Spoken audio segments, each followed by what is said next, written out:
3, 2, and 1.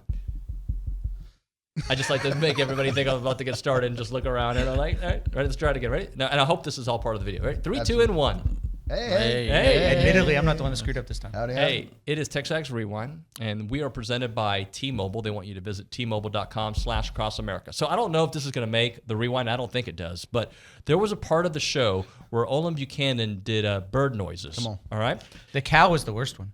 The cow was like, he suffocating that cow. That was awful. But since I've got these jokers in here, the fan show guys, I want them all to do a quick bird sound. Randy, go. Cock-a-doo-doo. Kelly? Caw. Sutton? Quack, quack. Ooh, good bird. All right. If I didn't lose all of you here on TexAgs Rewind, I appreciate it. We did have a good show. The fan show guys are here. We had a fun with them. We talked about the importance of protecting the ball and how that goes to success of any football team, but really what we've seen here at Texas A&M for a long time. 22-22, McKinley Jackson. We did around the college football with Aaron Torres. We talked to John Talty on Alabama and their head coach, Nick Saban. He's got a book out about Nick and the way they built that. And guys, we're sick of the disrespect, right? Yes. Totally. Yes. Absolutely. Not going to take it. I'm just going to be awkwardly and look at you guys till you give me Like one. I said, like I've been saying, we are the Aggies. The Aggies are we. That's where we got to play. So show up, beat them, beat everybody. I'm Respect just trying to make it awkward at this point. You've successfully You're succeeded. I'm You're good. doing a great job. I'm good. It's TexAgs Rewind. But I wanted to get into your column. We almost started talking about it yesterday. Reliability, a crucial component in Texas A&M's ongoing quarterback battle. And I like the term ongoing because it has not been settled just yet. Ongoing quarterback battle out there, but the reliability part of it. You went through some history and you found some good information. Well, and I don't know, this isn't earth shattering, but you can look at A&M and use it as a visual aid that quarterback your teams are better, and A&M especially when your quarterbacks are take care of the football. The best year they've had in the last several, maybe since they joined the SEC, arguably, I think it was 2020. And Kellen Mond had 3 interceptions, 2 fumbles, lost 5 turnovers the whole year in 10 games, which still seems a little bit more than it should be. Both of those fumbles came in the first game against Vanderbilt. So then they went 9 games after that without a fumble. Whereas you look at Kellen in his other years, and he had like double figures turnovers, interceptions plus fumbles. And they were in, one year they won 9 games, but they never reached their full potential. And then you can go back every other year. They've had about double figures turnovers at the quarterback position, and it's cost them. Now, if you have a quarterback like Johnny Manziel, who makes all kinds of plays, so he makes high risk, high reward kind of guy, but the rewards outweigh the risks. Sure. And that then you can tolerate those turnovers and overcome them.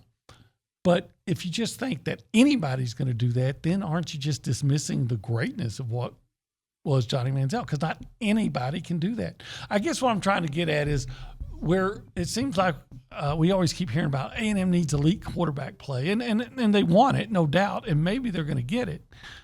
But if you can't have the elite quarterback play, at least give me the reliable quarterback play, the guy that's not going to make, a ton of, a dozen Move turnovers. the chains. Just move the chains, right? Like don't stop the offense and don't give them a short field. Move the chains and keep going. And Obi, I wanted to jump in and say that I guess on the Johnny side, and maybe even with Haynes this year, I want my quarterback to improvise if he can, if that's what he's good at. And I want him to take some chances. I want him to be an artist at that position if that's what he's good at. But when you have a quarterback that's not his skill set, be as safe as possible. And also, if you have that skill set, take chances at the right time. Yeah, I don't mind a quarterback taking chances, but and when you do take chances, sometimes, again, there's a risk and a reward. It's like playing roulette. But I'm talking about the plays where it doesn't make sense to have a turnover. Right. And I don't mean to be hammering on Kellen Mond But I can remember a game against Kentucky, and thankfully they won it in overtime. But there's 2 or 3 minutes left in the game, and he botches a fumble. I think it was a handoff exchange, and Kentucky takes it for a touchdown. OB number 12 is Mount McKinley Jackson. a guy who came in with a lot of hype, a lot of praise, a lot of props, I should say. And I think he has slowly integrated himself to what we expect. He's got some, he had some guys in front of him that were pretty darn good. When you look at what he can do this year, what do you see? Well, first of all, he played all last year with a torn labrum. And you could say, well, he wasn't productive. He was out there playing with a torn labrum. So he's obviously a really tough guy. There's no limb that I won't climb out on. I would say don't be surprised, even though he only had like 1 sack last year, if that. I think he had 1 playing injured. Now that he's healthy and going to be starting playing a lot, don't be surprised if you see some Justin Matabike type production from him.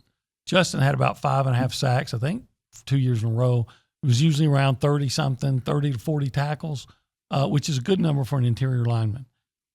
Don't be surprised if at the end of the year, if you see some kind of production along those lines from McKinley Jackson. I think he's an explosive player, a tough player, really good player. Showed us more as a freshman than he did as a sophomore, but again, that was because he was hurt. And also, they were moving to Marvin a lot, sometimes inside, and they had Jaden there, obviously. Yeah. So, and he's hurt.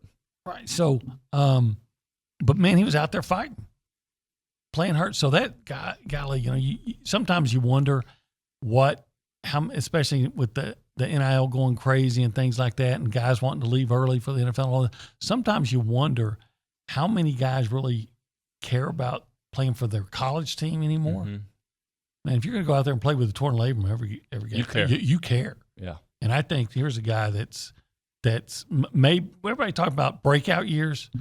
He's probably the guy with the greatest potential for a big breakout year for Texas A&M. By the way, I think Ohio State is the number 1 team, and maybe I'm wrong. That. Yeah, but I do think Ohio State. And look, I got to see what they do week 1 against Notre Dame, right? Like that's going to tell me a lot about both of those teams. But just something tells me that offense is going to be pretty ridiculous. What do you think this Big Ten stuff going on with CBS is going to affect Notre Dame and then the other conferences? Yeah, I thought that was the interesting kind of byproduct of it was I think everybody looked at the dollar amount. And first of all, I'll say this, man, even from before you were hosting, I've been very critical of Kevin Warren, a lot of the COVID stuff that happened. But I think he showed kind of his savvy as a businessman and really his savvy coming from the NFL, spreading that contract around multiple networks. But as far as everything else, I think it makes it very interesting because from Notre Dame's perspective, I personally, people are reading it the other way. I think it makes it less likely they join the Big Ten because NBC was adamant that they would only pay Notre Dame as an independent if they could get other programming around them. In other words, they didn't want you to come to NBC for 1 game a week and then tune it off the second that Notre Dame was done. So there's that element of it. And I think weirdly, there's an interesting element with the Pac-12 as well. Now, obviously, those Pac-12 schools are still waiting to see if the Big Ten is going to make any further moves. But I think the Pac-12 finally actually weirdly has a tiny little bit of leverage here because, the Big Ten obviously has UCLA and USC. They now have games they can play in that 10 o'clock Eastern time window. And ESPN right now doesn't have anything. And so I'm far from a media rights expert, but it feels like the Pac-12 may actually have a little bit of leverage to come to ESPN and say, are you just going to give away that window for 10, 11 Saturdays a year to the Big Ten and to their partners? So to me, I think that's what made it interesting is, does it make the Pac-12 a little stronger? And then also, what does it mean for Notre Dame? I view it as it makes it more likely that Notre Dame stays independent. Jack Swarbrick said there's never been a better time to be independent, something to that effect yesterday. I know others read it differently, but I thought those were some interesting storylines behind just the dollars and cents of that Big Ten deal. Speaking of revenge tour, Jimbo might be on a revenge tour himself because of the way things played out. So there is that out there. Look, Saban is the GOAT, and he deserves it, and the best we've ever seen there in college football, definitely in my lifetime. Let's talk conference expansion. and how you see that kind of shaking out with the CBS deal with the Big Ten, and maybe does that, because I know you follow the SEC closely, do you think that any of that is going to maybe encourage the SEC to make some more moves here in the next year or two? I think what the challenge is with expansion, is particularly for the SEC and the Big Ten, in which they are in these clear power positions, is that there's now so much money being made TV revenue wise per school that anybody you bring in has to generate more than that, right? And so you look around the landscape, I think everybody can point to Notre Dame as the number one that will bring more value than you'll pay out to them. But there's not that many other schools that I think deliver that value. I think you can certainly look to the ACC as some that I think could do that, but it's been well written about. They're locked into this absolutely awful TV deal until 2036, in which their grant of rights are locked into that. And there's already a lot of billable hours, to my understanding, looking into how to get out of that. But as of right now, it looks fairly ironclad. And so if you're the SEC, if a conference blows up, maybe you take somebody. But I mean, outside of Notre Dame, who really makes a lot of sense that you could get right now? I mean, there's nobody in the Big 12 that moves the needle. You already got them. The two best in the Pac-12 are already gone to Big 10. Could you add Oregon? Sure. But one of the things that Greg Sankey has said multiple times now is they like the geographic fit that they have right now. They don't have some really weird school out. I went to Maryland, which is a Big 10 school. Maryland playing UCLA is going to be super weird. That doesn't make sense, right? And the SEC likes that. All right, if we're going to expand, we'll add Texas and Oklahoma. They touch our schools. That makes sense. And so to me, that feels like if you're going to go anywhere, it's ACC, but it just doesn't feel like they can do that in this current moment. Hey, so we talked about conference expansion. We talked about Nick Saban, but really haven't gotten your perspective on what you think Texas A&M is going to be able to do this season beyond the evil empire. How do you see the SEC West shaking out? Yeah, I mean, to me, it feels like Alabama's a clear one, and it feels like A&M should be two. That's just the way that it looks like to me. Everybody else, I think there's more questions there. It doesn't. You've got multiple schools in the West that I don't feel like we really know entirely what we're going to get out of them. LSU is one of them. You think there'll probably be a bump up from Brian Kelly. There's certainly some talent there, but they're pretty bad last year. Ole Miss, some question marks there, QB position, things like that. So, I mean, I think if you're a Texas A&M fan, I think you're excited about this year. I think you have high hopes. You hope that you can knock out Alabama again. I'm pretty sure the only SEC coach to beat Saban in back-to-back years was Hugh Freeze. So it'd be a pretty massive accomplishment if Jimbo can beat Saban in Tuscaloosa this year. It won't be easy, especially with all the attention around that. But I feel like if you're Texas A&M, you feel like you want to see that step taken this year. You want to be contending. And then especially as that massive recruiting class starts to grow and develop, that, you're really putting yourself in a position to win it all the next 2 to 3 years. Okay, let's see who we can get. Sutton, what do we do? Yes, you're on. Subscribe. Yes. Follow. Yes. Comment. Yes. Good one. Share. And share. And there's one more. What's the new one we added? Trying to think.